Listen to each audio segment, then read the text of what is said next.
teman-teman pecinta fotografi, bertemu lagi dengan saya Endang Sesiorina dalam program acara di Banjar TV, Habar Fotografi. Nah, Habar Fotografi ini seperti biasanya ditayangkan setiap hari Rabu malam dan teman-teman ya, tentu saja pasti nih ada beberapa ya teman-teman yang ketinggalan episode-episode sebelumnya.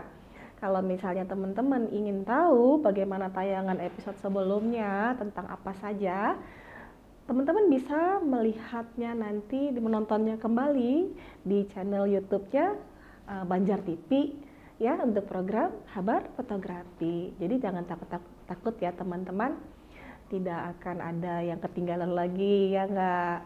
Nah, jadi teman-teman jangan lupa ya untuk selalu saksikan saya di acaranya Habar Fotografi dan ada di channel YouTube-nya Banjar TV.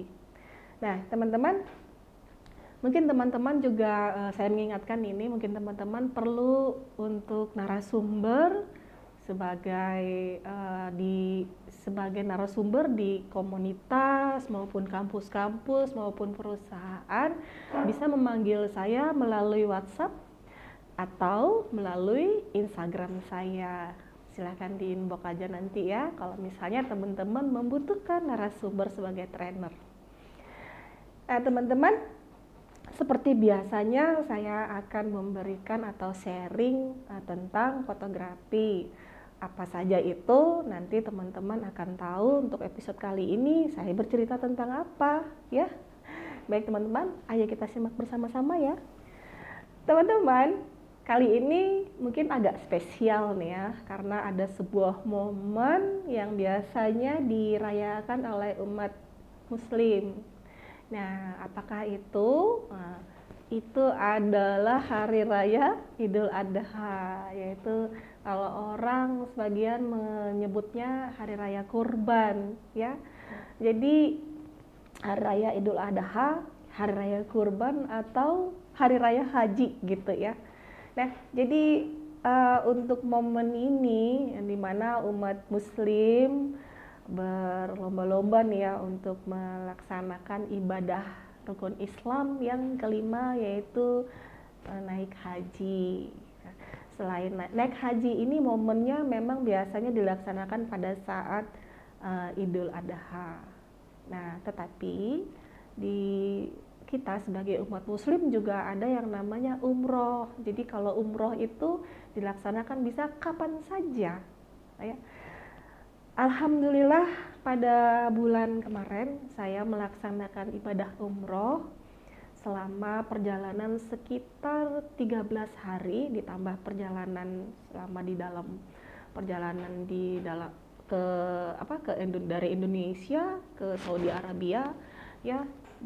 Di sana saya melaksanakan ibadah umroh dari Banjarmasin, menaiki pesawat ke Jakarta dulu.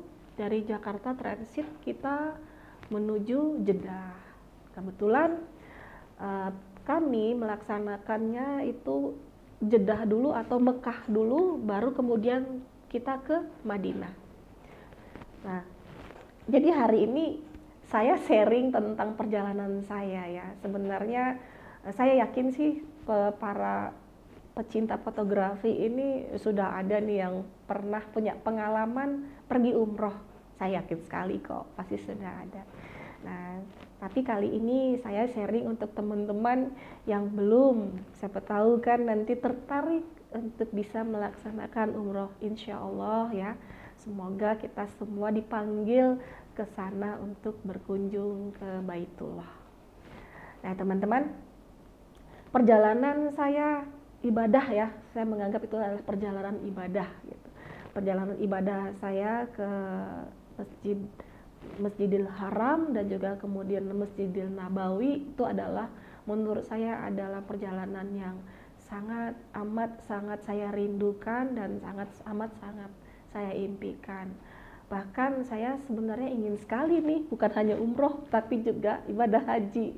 Tapi mungkin teman-teman juga paham sekali ya, yang terutama yang muslim, bagaimana sulitnya gitu kita untuk bisa pergi haji ya. selain karena masalah keuangan, materi gitu ya yang lumayan gitu ya, tapi juga karena masalah waktu. Bagaimana kita harus daftar tunggu ya kan? Sekarang di Indonesia itu kan daftar tunggunya banyak sekali dan panjang sekali, lama sekali.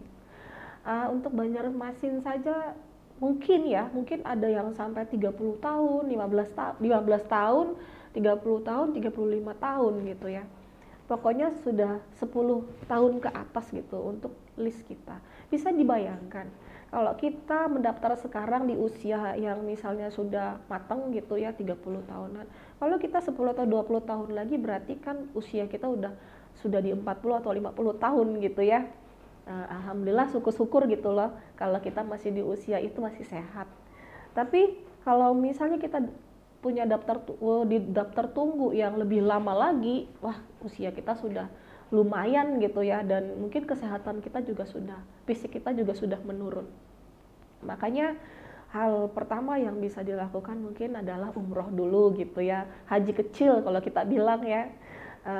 Jadi pengalaman saya kemarin waktu melaksanakan ibadah umroh, pada saat saya pergi, mungkin teman-teman perlu ketahui bahwa saya tidak memakai atau tidak membawa kamera profesional, karena pertimbangan saya memang saat itu saya utamanya adalah beribadah. Nah, mendapatkan foto saya gunakan handphone atau smartphone, yang mana syukur alhamdulillah kan smartphone sekarang juga sudah mempunyai resolusinya pun udah lumayan gitu ya, udah lumayan bagus. Nah, jadi di sela-sela ibadah yang utama, saya bisa melakukan beberapa ambilan-ambilan atau foto-foto yang indah yang saya ambil momennya. Jadi teman-teman, saya yakin sekali kemanapun kita sebagai fotografer, kemanapun kita pergi, pasti kita tertarik untuk mengabadikan tempat-tempat maupun momen-momen yang menurut kita mungkin tidak akan terulang lagi gitu ya. Salah satunya juga seperti kita berangkat umroh gitu atau haji ya. Tentu saja kan berangkat ke sana itu tidak mungkin selalu setiap saat gitu ya. Beda kalau kita memang keuangannya dan waktunya memang banyak gitu ya. Kita bisa pergi setiap saat gitu untuk umroh. Nah, bagi yang momen ini adalah mungkin sekali seumur hidup gitu ya, tentu saja kita ingin mengabadikan momen ini gitu kan. Tetapi kita juga jangan lupakan bahwa kita ke sana tujuannya adalah untuk beribadah. Kita melupakan dunia gitu ya. Bahkan di sana kalau saya secara pribadi, saya memang beribadah ke sana. Bagi saya momen ke sana adalah kita untuk salah satunya adalah selain untuk memenuhi rukun Islam yang kelima, di sana kita bisa memohon ampunan atas dosa-dosa yang pernah kita lakukan selama ini gitu. Memohon loh ya. Dan kita pasti akan memerlukan kehusuan untuk itu. Makanya saya tidak membawa kamera profesional. Saya mengabadikan momen hanya dengan menggunakan kamera smartphone saja. Yang kebetulan memang ada tempat-tempat atau lokasi-lokasi di sana yang memang tidak boleh menggunakan kamera pro. Nah, bahkan kita menggunakan smartphone pun ada aturan-aturannya ya, dimana yang paling utama sekali adalah kita tidak boleh mengganggu ibadah, baik itu ibadah kita maupun ibadah orang lain yang sedang melaksanakannya. Jadi pada saat kita melakukan tawaf di Mekah ya, di depan Ka'bah, kita jangan mengambil foto di tengah-tengah alur orang sedang melaksanakan tawaf ya, karena itu akan mengganggu orang lain. Kalaupun kita bisa mengambil foto pun itu dalam waktu yang secepat-cepatnya gitu, sesingkat-singkatnya lah ya, kayak gitu ya. Nah, itu juga yang terjadi di saya. Jadi kemarin saya melaksanakan ibadah umroh itu dari Jeddah ke Mekah. Perjalanan saya menggunakan bis, lalu kita langsung ke Mekah.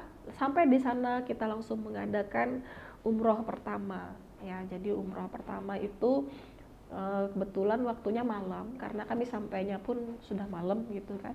Terus langsung mengadakan umroh tawaf. Nah, selama tawaf kehusuan pertama adalah tentu saja ibadah, dan saya yakin nih bagi yang sudah berpengalaman ke sana, ketika pertama kali melihat Ka'bah pasti kita tidak bisa berkata-kata apa-apa selain ketakjuban dan pasti terharu gitu loh. Dan hampir saya selama di sana pun melihat orang-orang selain diri saya sendiri, 100% orang ke sana adalah pasti menguraikan air mata, artinya menangis gitu, menangis haru, ada menangis haru, menangis penyesalan, menangis kagum gitu ya. Nah, itu yang terjadi pada saat pertama melihat. Itu juga yang terjadi pada saya. Jadi konsentrasi dan fokus saat itu pun ibadah dulu kita ya. Nah, saya tidak melakukan foto waktu itu, waktu pertama. Setelah tawaf baru kemudian kita doa, sholat di depan Ka'bah, lalu kita berdoa. Setelah itu baru kita punya sedikit waktu untuk mengabadikan. Jadi setelah itu baru kita bisa foto. Dan itu pun masih di sisi di pinggir. Jadi jangan mengganggu orang di tengah-tengah jalan yang orang tawaf, di pinggir. Di situ saya menggunakan smartphone saja di pinggir dan bisa memoto kita di depan Ka'bah. Nah, saya sedikit sharing tentang bagaimana kita mengambil foto ya. Jadi yang harus kita bisa perhatikan itu adalah waktu. Selain waktunya jangan mengganggu ibadah, yang kedua juga kita melihat cuaca dan cuacanya, jamnya ya, jam maksudnya. Jadi apakah itu pada saat subuh, pada saat matahari terbit atau matahari tenggelam ya. Itu juga akan mempengaruhi hasil foto kita. Kemarin waktu saya lebih banyak memoto waktu saya di Madinah. Karena di Madinah itu waktu kita lebih lowong lah ya dibandingkan waktu di Mekah kayak gitu. Dan juga lokasinya untuk di Madinah itu tempatnya memang betul-betul indah sekali. Masjid Nabawi itu indah sekali. Banyak sekali yang bisa kita abadikan. Nah, nanti saya akan sharing dengan foto-foto biar teman-teman bisa melihat hasil foto saya selama di sana. Saya ambil di waktu diantaranya adalah waktu sunrise, matahari terbit, dan juga ada di waktu sunset. Tapi waktu matahari pagi setelah salat subuh dan duha gitu ya, kita bisa keluar dari masjid lalu foto-foto dengan langit yang biru gitu. Jadi dan juga kita mengambil beberapa komposisi atau angle-angle yang sesuai dengan, sebelumnya saya pernah ya memberikan sharing tentang angle dan komposisi. Nah, disitulah kita bisa mempraktekkan bagaimana angle kita mengambil gambar gitu ya. Jadi selain waktu, diperhatikan arah matahari terbit sudah di jam berapa gitu ya. Nah, kalau teman bertanya, saya biasanya mengambil adalah setelah sholat subuh dan syuruk gitu ya. Selesai itu kan kita keluar dari masjid, itu matahari baru aja masih kuning gitu. Lalu saya mengambil foto itu. Nah, itu biasanya bagus sekali gitu loh. Jam-jam itu adalah jam bagus sekali. Dan juga orang-orang sudah pada keluar. Nah, itu juga satu lagi, itu untuk outdoor ya. Kalau untuk yang indoor, biasanya saya juga setelah orang-orang selesai beribadah, orang-orang sudah mulai keluar. Nah, saya bisa memoto beberapa arsitektur yang ada di sana. Nah, itu adalah foto yang sangat indah menurut saya, terutama di Masjid Nabawi ya. Di situ arsitekturnya indah sekali. Jadi sayang sekali kalau kita tidak mengabadikan tiang-tiangnya, ukiran-ukirannya. Satu tempat yang saya tidak mengabadikan dan menurut saya memang kita tidak pantas untuk mengabadikan adalah pada saat kita di Raudah. Nah, gitu. Jadi, itu tadi teman-teman beberapa tips pengalaman saya waktu memoto, terutama pada saat di Mekah, di Madinah. Nah, teman-teman, tadi saya sudah bercerita sedikit tentang bagaimana perjalanan saya dan juga lokasi-lokasinya yang saya foto gitu dan waktunya. Nah, saya tambahin sedikit ya, bahwa kalau misalnya kita memfoto di suatu tempat ya, perhatikan betul kita itu berada di mana, ya, lokasinya ada di mana. Jadi jangan sampai kita mengganggu orang beribadah dan juga ibadah kita terutama juga. Nah, jadi teman-teman, nanti episode selanjutnya nih saya akan memberikan tips-tips juga yang lebih mendetail lagi kepada teman-teman bagaimana caranya mendapatkan sebuah foto yang bagus pada saat kita mengabadikan momen perjalanan kita, terutama ini tentang momen perjalanan ibadah saya waktu umroh kemarin ya. Oke teman-teman, cukup sampai di sini dulu episode kali ini. Nanti kita lanjutkan lagi di episode setelah ini ya. Nah, jangan lupa disaksikan terus channelnya di Banjar TV, Habar Fotografi. Baik, sampai jumpa teman-teman. Salam.